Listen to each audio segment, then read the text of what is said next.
Hey, Tim, I wanted to ask you about Andre. I had a couple questions. One was he just always seems so joyful and charismatic and all that. How does that rub off on other players?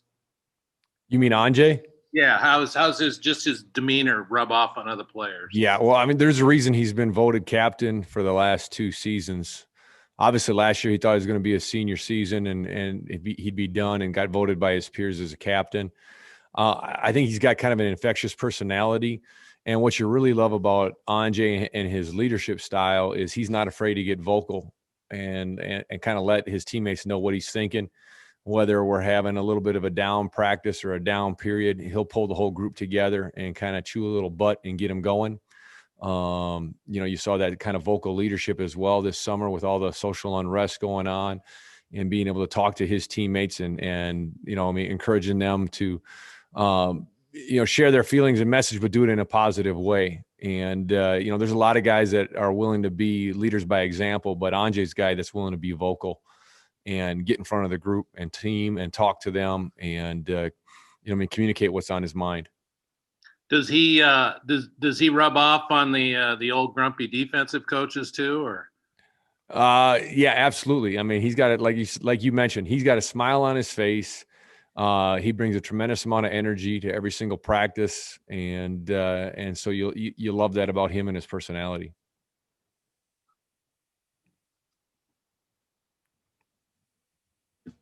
And what was just kind of your general takeaway from you guys' defensive performance at Utah?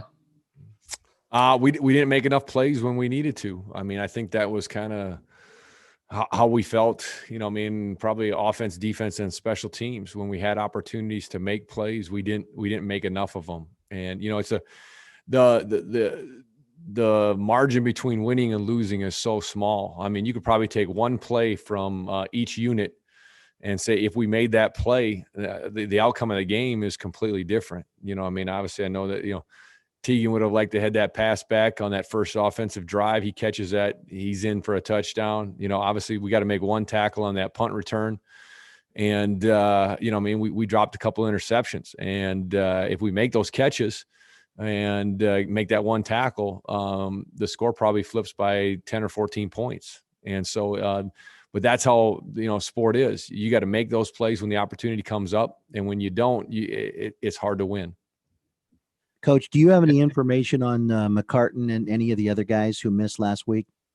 You'll have to talk to Coach Smith about that. I don't talk about protocol guys or anything like that.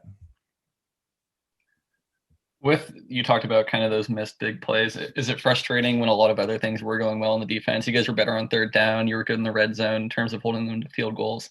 Is it frustrating that you were maybe just a couple plays away from that looking like a better defensive performance? Sure. Yeah. I mean, we're improving in certain areas. I thought we took a step backwards in tackling. I thought we had a bunch of opportunities to make plays right at or near the line of scrimmage that we didn't make.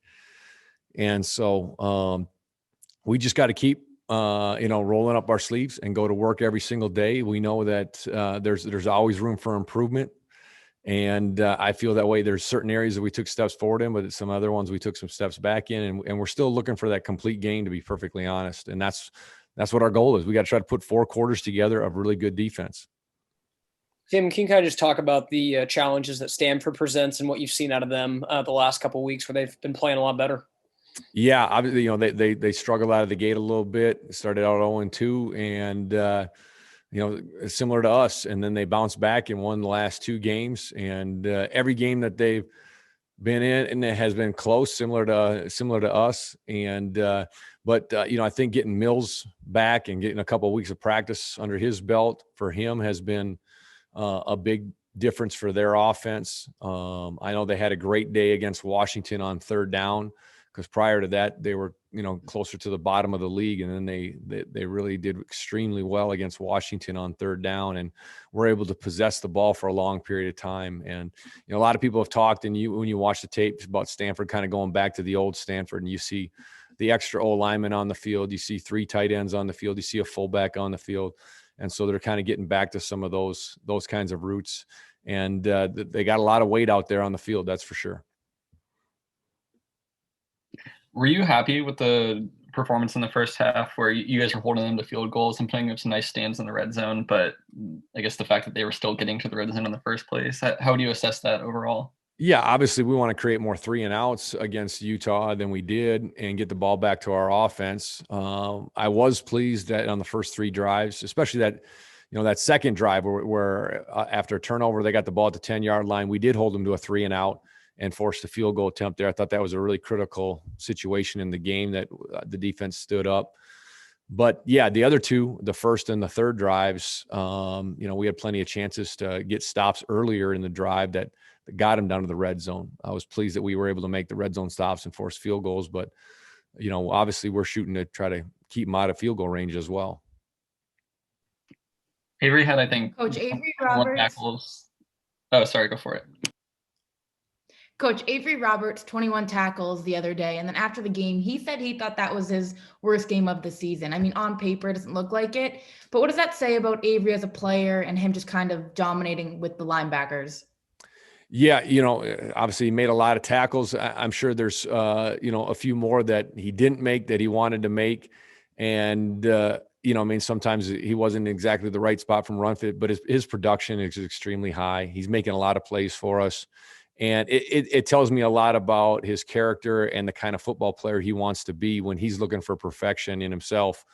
And despite that number of tackles of saying that, hey, look, I could have played a better football game. And you love that about players who, who are constantly looking to get better.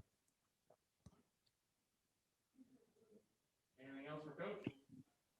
Did you think that was his worst game of the year? And how would you kind of, I guess, rate his performance? It's hard for me to, at this point, just to look back on every single game that he's played.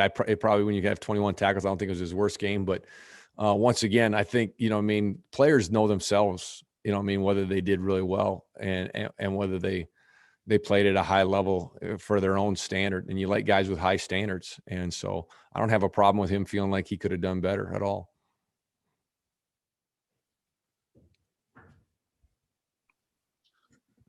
Riley, I wanted to ask you about Andrzej. What sort of impact does he have on you guys from a charismatic standpoint? He always seems so happy and joyful and all that. Does that have an impact on you guys? Yeah, absolutely. He's always has a great energy. He's always fun to be around. He just has a great, uplifting spirit about him, which just makes you want to. And it just makes the game of football more fun. So being around him and playing with him just makes everything feel a little bit lighter. So it's easier just to kind of cut loose and go and have fun. Is he always as happy as he seems, or are there times when he's not? Oh yeah, Andrzej is a great friend. Anytime you talk to him, he's always happy. Whether that's at football or just hanging out, he's always that way. Riley, can you just talk about some of the challenges that Stanford presents just from your guys' review of the film study this week and whatnot? Obviously, some of the things that Coach Tibesar already mentioned, they have a lot of weight on the field, so we have to be great at stopping the run and be able to get on our run fits and not get knocked off the line of scrimmage, things like that. How much has there been an emphasis of continuing to try to start games faster from that run defensive perspective? I mean, it's always an emphasis. In each game, each week, it's always the most important game. And so we're always emphasizing to be able to stop the run and to make sure that we do a better job at stopping the run than they do. That's just a weekly thing that we're coached. And it's just each week it's emphasized more and more. So. Hey, one of the things I was curious about, a lot of players have mentioned that the coaches on defensive coaches are putting you guys in the right positions. I hear that a lot from players. What is happening at the first part of games where it just seems like it takes a while for you guys to get going on defense? Is it just taking you a while to get into the right places, or how? What do you know? Kind of what's going on there early in the games? Yeah, I mean, it just comes down to executing. At the end of the game, we're executing, but then, you're right at the beginning of the games, we got to execute as well. So I think it's just comes down to starting fast, which is one of our team rules, and just got to start fast. Just worry about this next week and execute and finish plays. Just curious, have you talked to your brother? I see he had surgery yesterday or a couple days ago. Yeah, we talked yesterday, and he's doing well, which is good. And thankfully with the surgery, he doesn't have to worry about the shoulder injury that he had anymore. So just praying for a fast recovery for him and well-being for his family.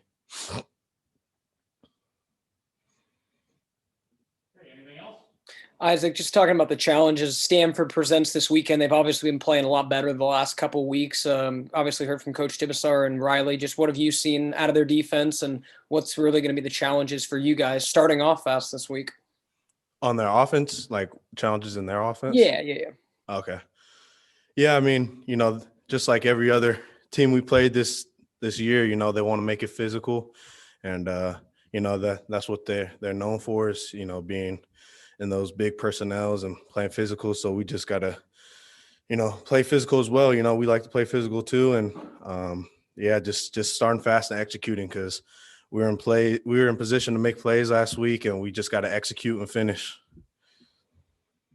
Okay, thanks, Nick. Andrzej, just kind of talk about just the emphasis on starting fast. We've been talking about it for a couple weeks now, especially in the run defense game. And, we even talked to Jonathan on Mondays, like, hopefully we'll get it figured out this week. For you being a senior leader, what kind of flips the script there and kind of officially puts you guys over that hump where you can start faster in that first half? I think, we just need to be locked in excuse me. We need to be locked in, more on our assignments the first half. You know what I mean? Just not trying to do a whole fill out process, really come out and attack.